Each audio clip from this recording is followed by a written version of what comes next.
Sekarang ke dinamika pasca muktamar. Yang pertama dari PBNW. Ya, kami persilahkan kepada Wakil Sekretaris PBNW Ayahanda Haji Samsur Rijal SH, kami persilahkan. Terima kasih. Bismillahirrahmanirrahim. Assalamualaikum warahmatullahi wabarakatuh. Alhamdulillahirrahmanirrahim. Amma ba'du.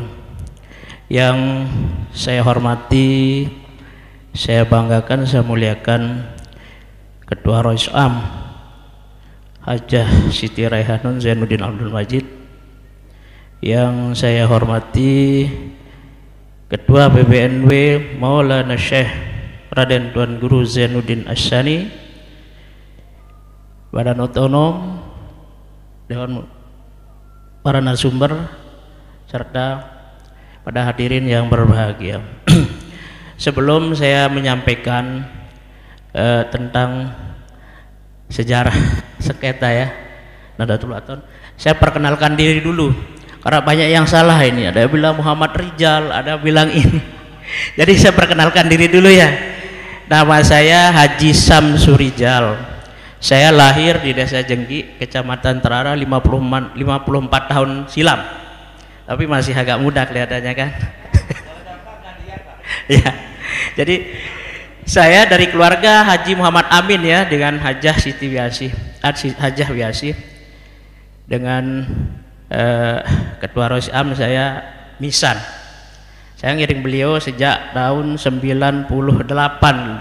Sejak membawa dari Partai Bintang Reformasi dan seterusnya sampai akhir daripada perjuangan ini. Jadi secara ini Ketua Pimpus ya ponakan jadinya kan. Oke, jadi begitu. Nah, selanjutnya kami paparkan latar belakang permasalahan NW. Sengketa kepengurusan Ormas Nahdlatul Wathon peninggalan Bapak Maulana Syekh sejak muktamar ke-10 tahun 98 di Lombok Tengah Peraya. Itu pada saat itu yang terpilih menjadi ketua PBNW adalah Hajah Siti Raihanun Zainuddin Abdul Majid, tapi dengan bermacam alasan dan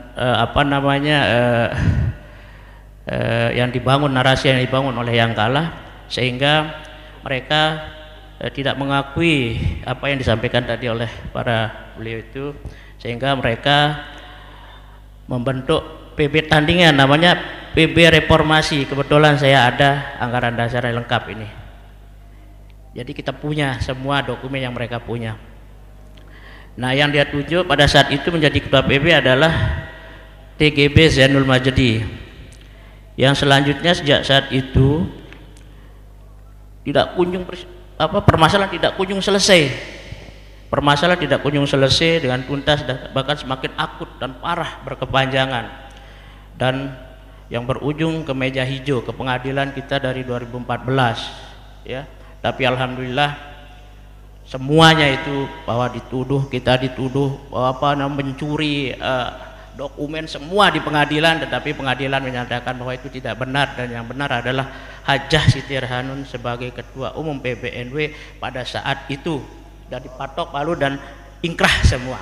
Mereka tidak bisa berkutik, namun mereka tidak hilang, ini namanya orang pinter, ini pinter mengkelit, tidak habis cara, tidak habis celah. Setelah mereka tidak bisa berkutik dengan hukum karena sudah ingkrah dan sudah diputuskan di beberapa pengadilan, tiba-tiba tanggal 22 siang itu saya ditelepon oleh Kepala Kumham Kanwil Pak Haris yang di Mataram. Dia bilang ingin ketemu dengan Ketua PBNW. Saya bilang, ada masalah apa Pak Kanwil? Saya bilang, ada yang kita harus bicarakan, dia bilang pada saat itu tanggal 22. Nah, singkatnya kami terimalah siang itu. Nah, beliau menyampaikan salamnya Pak Dirjen, Pak Cahyo, dengan beberapa yang dari Jakarta akan datang besok pagi untuk silaturahim pada sorenya. Ya, singkat ceritanya kita terimalah mereka.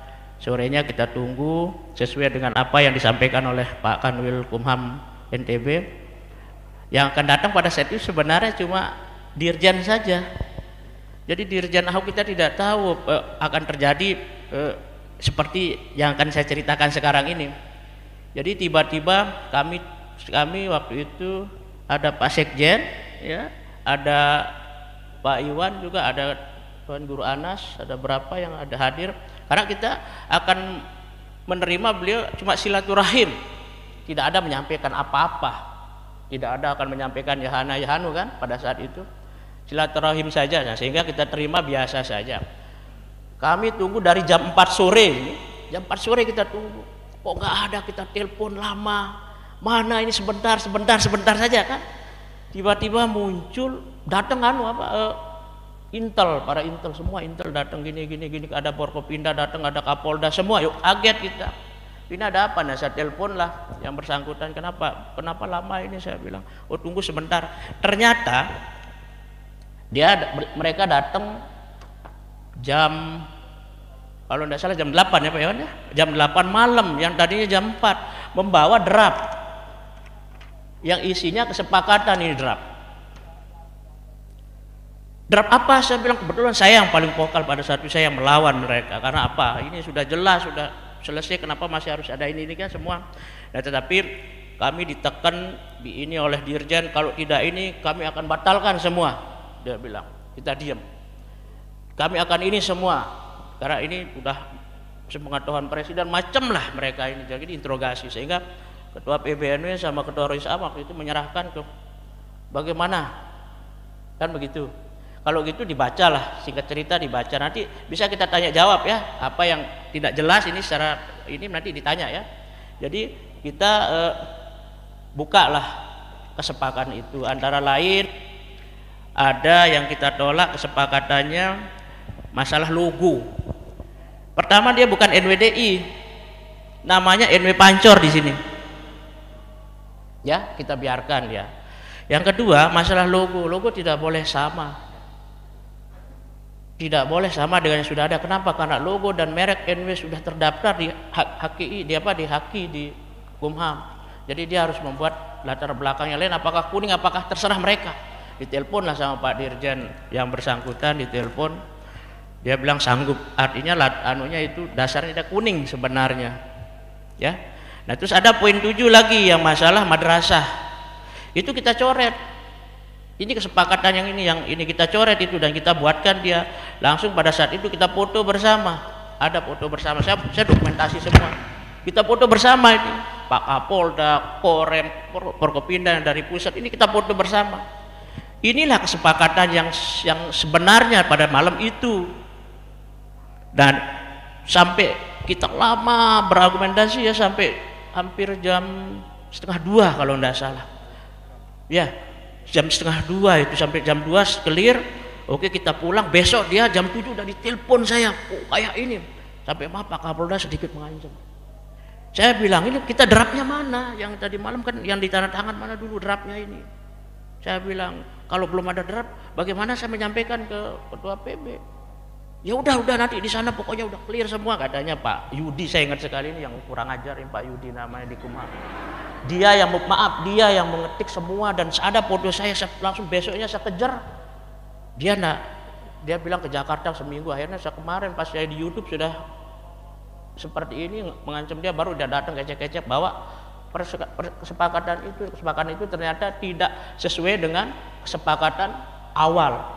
Jadi kesepakatan kita itu malam itu sebenarnya yang malam itu, kalau yang paginya itu secara seremonial saja itu.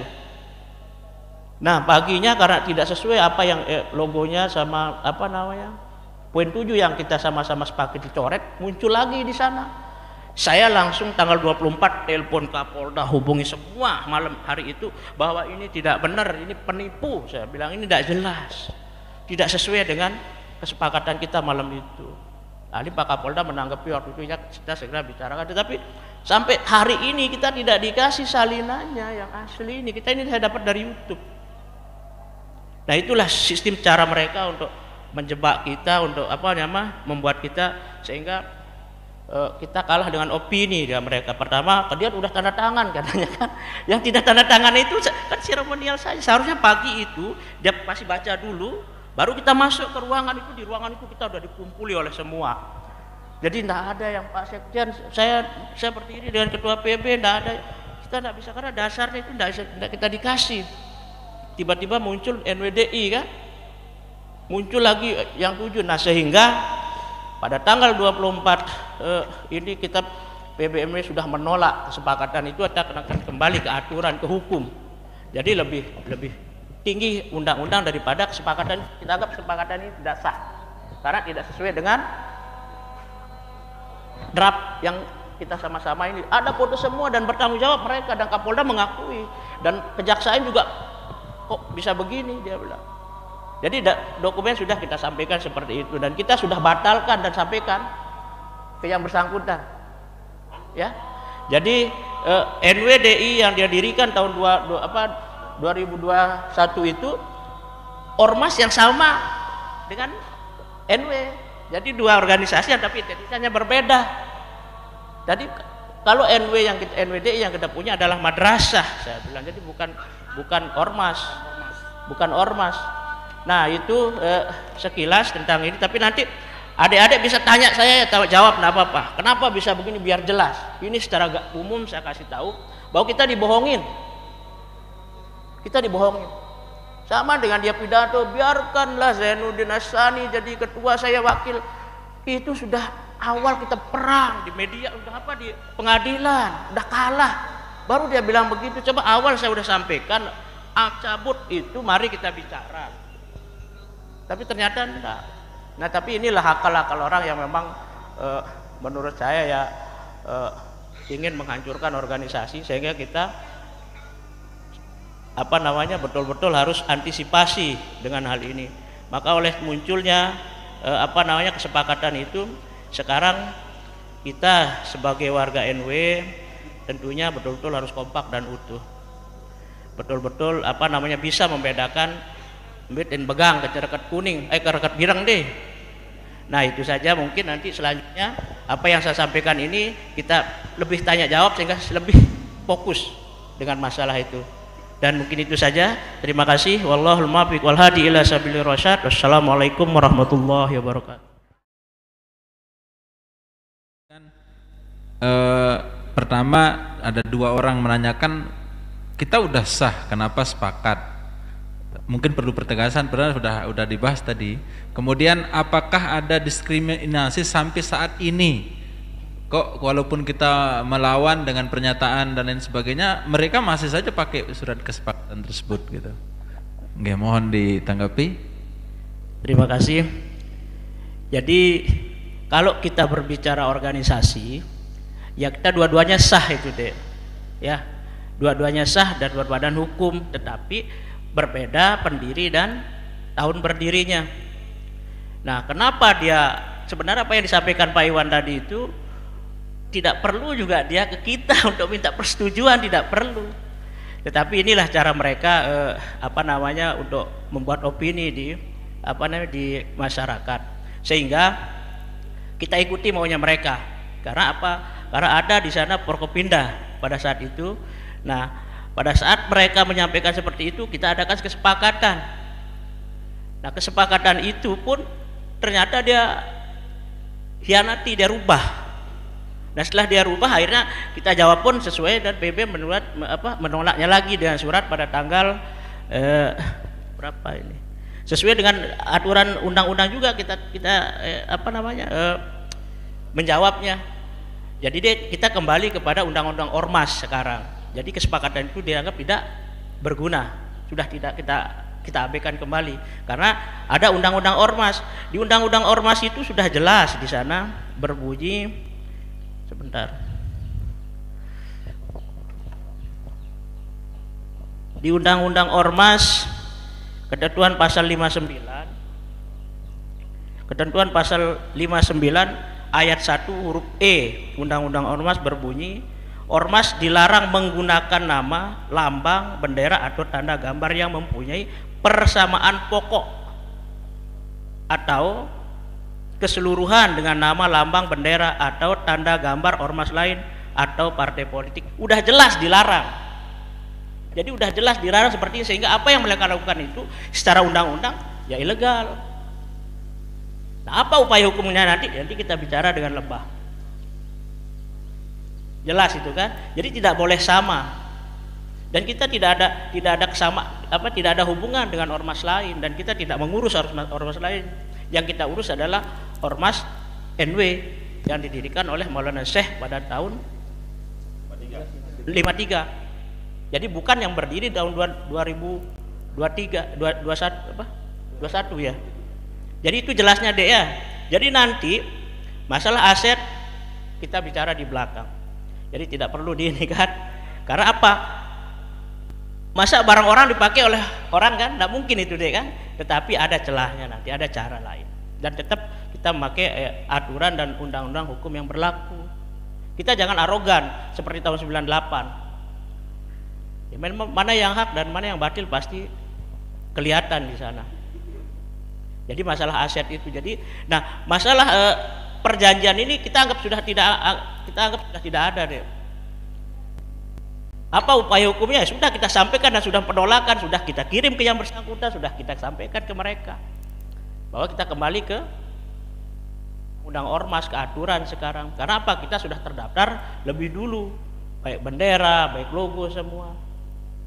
Jadi kita jangan terpancing dengan opini-opini mereka itu.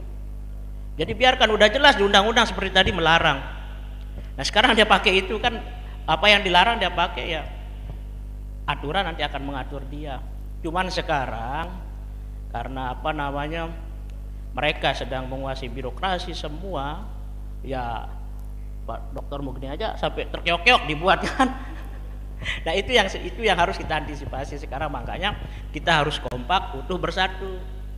Nanti kita bisa jalan. Apa yang menjadi petua, apa yang dipetunjuk oleh PBNW. Ingat adik-adik, itu kita bisa melawan mereka hanya melalui birokrasi. Birokrasi itu ada nanti, kita kampanye sedikit, ada di Partai Gerindra. Ya, jadi kalau kita kompak di sana habis mereka, karena kita imbang. Sekarang kita tidak imbang. Jadi kita ikuti dulu petuah dari pengurus besar Nahdlatul Ulama untuk menjawab semua apa yang menjadi pertanyaan adik-adik tadi, dan kita buktikan. Karena pada saat 2014 saya masih aktif di Dewan, mereka buat NW tandingan, habis kita buat. Karena apa, sama-sama kita posisinya di sana itu. Nah sekarang kita tidak ada yang jadi. Mereka ngoncer, Pak Termugni aja diatur sebagai sedemikian rupa kan? Karena apa? Ya karena birokrasi yang mereka kuasai. Nah itu sebabnya PBNW satu partai, Gerindra, gitu kan? Nah ini maksudnya itu, untuk kita berjuang memperkuat persatuan-kesatuan kita di organisasi itu. Jadi paham deh ya. Jadi masalah upaya hukum itu pasti ada nanti, tetapi kita harus cari celah. Jangan kita konyol melawan konyol, karena mereka sudah menguasai. Itu yang pertama. Yang kedua, fakta harus semua kita pegang, secara de jure-nya kita pegang, dari A sampai Z, ya sertifikat, ya kuasa, semua ada sama beliau. Mereka tidak pegang apa-apa, cuma menguasai faktanya saja. Cuman dulu karena kita sama satu di organisasi NW, sehingga kita biarkan dia.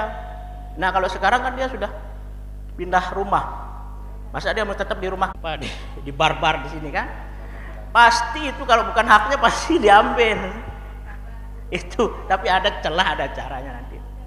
Ya, kita jangan seperti tahun 98 seperti yang saya bilang tadi. Jangan ngamuk. Kita ini negara hukum, negara undang-undang. Kita harus kembali. Hanya dengan materi 10.000 nanti kita mau ngalah? Tidak ada. Nanti untuk lebih jelasnya masalah fakta hukumnya bisa dijelaskan oleh Lebah. Tapi intinya kira-kira seperti itu. Ya, dilanjut aja Pak Iwan. Ya, terakhir dari Pak Iwan. Ini biar dia tidak jadi penasaran tuh pulangnya nanti, ada yang bertanya itu, kok secepat itu semua logo-logo madrasah berubah katanya, ini pelang-pelangnya itu jadi NWDI. Mohon dijelaskan ada apa dengan itu gitu. Apakah secepat itu memang lembaga-lembaga NW ini juga ikut berubah dengan mereka menulis pelang di luar menjadi NWDI gitu. Terkait dengan apa yang disampaikan tadi, yang berubah pelangnya NWDI itu di undang-undang, di hukum belum bisa. Mereka sudah mengajukan ada 21 yang akan dirubah, tapi itu belum bisa karena dijawab oleh menteri, silahkan yang bersangkutan mengusulkan. Baru 4 dia punya madrasah secara hukum dan undang-undang, baru 4. Dan kalau yang lain masih NW semua, karena undang-undang tidak bisa merubah dia semata-mata seperti itu. Iya, jadi ya buat seperti itu, biarkan aja. Dan mereka tetap NW itu.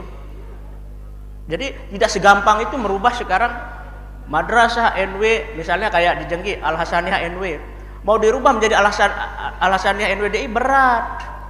Prosesnya tidak segampang itu. Karena badan hukum semua dari Dikti semua harus berubah. Mau enggak sekolah itu seperti itu hanya karena kepentingan organisasi yang tidak jelas. Jadi gitu dia, adik-adik jangan galau dengan mereka itu. Mereka sudah ngajukan memang, tetapi tidak disetujui. Sama dengan lambang yang dapat NWD itu, belum dia punya hak memakainya. Tetapi kita harus menunggu dulu. Karena kita sudah terdaftar, hak paten kita sudah jelas. Di sana ada 2 hak logo kita, yaitu 1 bulan bintang 5, sama di bawahnya ada NW-nya, benderanya itu NW. Jadi ada dulu logo yang kita punya. Nah itu tidak boleh sama, karena kesepakatan pada saat itu katanya kalau tidak salah dia kuning ya, dia mau dasar kuning, tetapi gambar apa kayak kita tidak mau tahu. Dan itu hak mereka. Itu ya jelas kan? Nanti dilanjutkan Pak Iwan.